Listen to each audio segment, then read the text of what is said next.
আপনারা দেখছেন SR24x7 news. এটা তো প্রতি বছর আমরা ওয়ার্ডের পক্ষ থেকে করে থাকি, এবছরও আমরা করছি। দোল রঙের মাধ্যমে মানুষকে সৌভাতৃত্বের বার্তা দেওয়ার জন্য এটা আমাদের আজকে করা। হোলির শুভেচ্ছা দেবো, আবির খেলুন, রং খেলুন, আপনার আনন্দ যাতে কারণ নিরানন্দের কারণ না হয় সেটা দেখবেন। আর রঙের উৎসব, সৌভাতৃত্বের উৎসব আমাদের মধ্যে আরো খুশির আমেজ নিয়ে আসুক, আর মানুষে বিভেদটা যাতে কমে, এটাই আমাদের বার্তা থাকবে। প্রেরণার কিছু নেই, আমরা মানুষকে সঙ্গে নিয়ে চলতে চাই। মানুষ আনন্দ থাকলে আমরা আনন্দ পাই। আমরা চাই মানুষ আমাদের সঙ্গে থাকুক, সবসময় আনন্দে মেতে থাকুক, সেই জন্য আমাদের এই উদ্যোগ।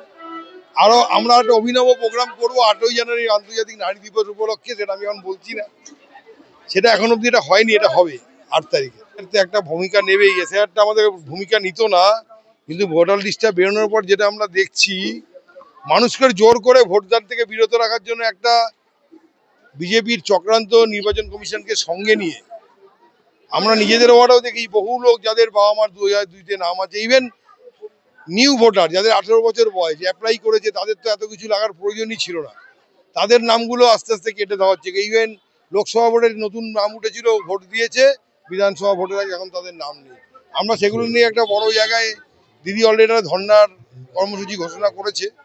আমরা নতুন করে এই নিয়ে আবার রাস্তায় নামবো। অবশ্যই সবুজ রঙের খেলা হবে, আর গতবার যা আমরা আসন পেয়েছিলাম তার থেকে আরো বেশি আসন নিয়ে আমরা ক্ষমতা হবে। ওর বিজেপিতে জয়েন করা ছাড়া কোনো গতি ছিল না। সন্তু পান নিজে যেভাবে দালালি করছিল, কিছু গতি মিডিয়া সাংবাদিকতা এই পেশাটাকে একটা নক্কার জন্য জায়গায় নামিয়ে নিয়ে এসছে। মানুষ সাংবাদিকদের সমীহর চোখে দেখতো, কিন্তু আজকে এদের মতো কয়েকজনের জন্য পুরো সাংবাদিক পেশাটা বদনাম হয়ে যাচ্ছে। আর সন্তু পানের এছাড়া কোনো গতি ছিল না, কারণ এসআইআর ওকেও লাইনে দাঁড় করে দিয়েছিল।